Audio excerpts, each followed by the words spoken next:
Hello friends, welcome to our YouTube channel देखो सीखो education. तो दोस्तों आज 25 और 26 अगस्त के करंट अफेयर के कुछ इंपॉर्टेंट क्वेश्चन एंड आंसर्स हम आपके लिए लेके आए हैं। तो दोस्तों करंट अफेयर पर चलने से पहले हम आज का व्यास प्रश्न देखेंगे। हमारा आज का व्यास प्रश्न है, किस राज्य ने महिला कमांडो दुर्गा फाइटर फोर्स का गठन किया है? तो आप इसका आंसर ज़्यादा से ज़्यादा कमेंट बॉक्स में करें। तो दोस्तों चलते हैं करंट अफेयर्स पर। करंट अफेयर का हमारा पहला प्रश्न है, किरू जल विद्युत परियोजना कहाँ पर स्थापित की जाएगी? तो इसका आंसर है जम्मू और कश्मीर, और यह जल विद्युत परियोजना जो है वो चिनाब नदी पर स्थापित की जाएगी।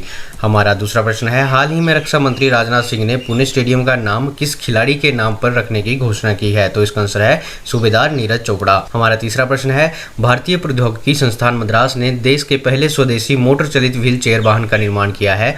इस व्हील चेयर वाहन का क्या नाम दिया गया है? तो इसका नाम है नियोवोल्ट, और इसकी रफ्तार जो होगी वो होगी 25 किलोमीटर प्रति घंटा। हमारा चौथा प्रश्न है, किस राज्य में नीति घाटी स्थित है? तो इसका आंसर है उत्तराखंड। हमारा पांचवा प्रश्न है, किस राज्य ने महिला कमांडो दुर्गा फाइटर फोर्स का गठन किया है? तो इसका आंसर है छत्तीसगढ़।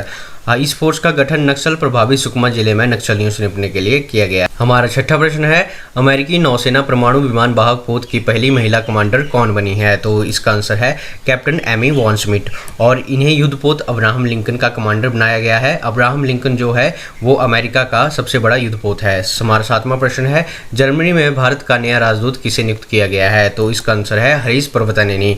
हमारा आठवां प्रश्न है, दुनिया का सबसे बड़ा और सबसे ऊंचा ऑब्जर्वेशन व्हील किस देश में है? तो इसका आंसर है संयुक्त अरब अमीरात, और ऑब्जर्वेशन व्हील जिसे आइन दुबई भी कहा जाता है 21 अक्टूबर 2021 को संयुक्त अरब अमीरात में खोला जाएगा।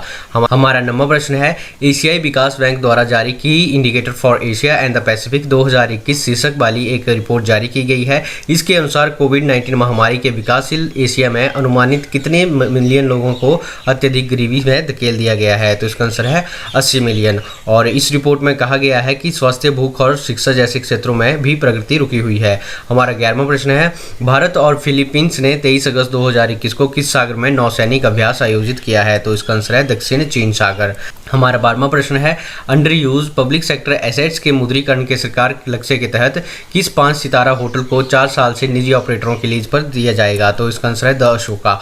और द अशोका और होटल सम्राट 8 भारतीय पर्यटन विकास निगम की संपत्तियों में से एक हैं, जिन्हें वित्त मंत्री निर्मला सीतारमण ने राष्ट्रीय मुद्रीकरण पाइपलाइन में सूचीबद्ध किया है। हमारा 13वां प्रश्न है, रूस के यूनाइटेड शिप बिल्डिंग कॉर्पोरेशन के प्रमुख के अनुसार 2 अतिरिक्त क्रीवाक श्रेणी के स्टील्थ फ्रीगेट में से पहला कब तक भारत को डिलीवर किए जाने की संभावना है? तो इसका आंसर है 2023, और यह रूस द्वारा बनाए जा रहे हैं। भारत और रूस ने 4 क्रीवाक या तलवार श्रेणी के स्टील्थ फ्रीगेट के लिए अक्टूबर 2016 में एक अंतर सरकारी समझौते पर हस्ताक्षर किए थे। हमारा 14वां प्रश्न है, भारत ने युद्धग्रस्त अफगानिस्तान से अपने नागरिकों को निकालने के अपने अभियान को क्या नाम दिया है? तो इसका आंसर है ऑपरेशन देवी शक्ति। हमारा 15वां प्रश्न है, अमेरिका को पछाड़कर कौन सा देश दूसरा सबसे आकर्षक विनिर्माण केंद्र बना है? तो इसका आंसर है भारत, और पहले स्थान पर जो है वो चीन।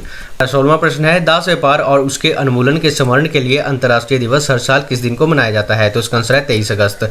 हमारे पिछले कल का व्यास प्रश्न है, 1992 में बाबरी मस्जिद के विध्वंस के दौरान उत्तर प्रदेश के मुख्यमंत्री कौन थे? तो इसका आंसर है कल्याण सिंह। तो दोस्तों ये थे हमारे करंट अफेयर। ज़्यादा जानकारी के लिए आप वेबसाइट देखो सीखो .guru पे विजिट कर सकते हैं। आपको इसका लिंक डिस्क्रिप्शन बॉक्स में मिल जाएगा। धन्यवाद।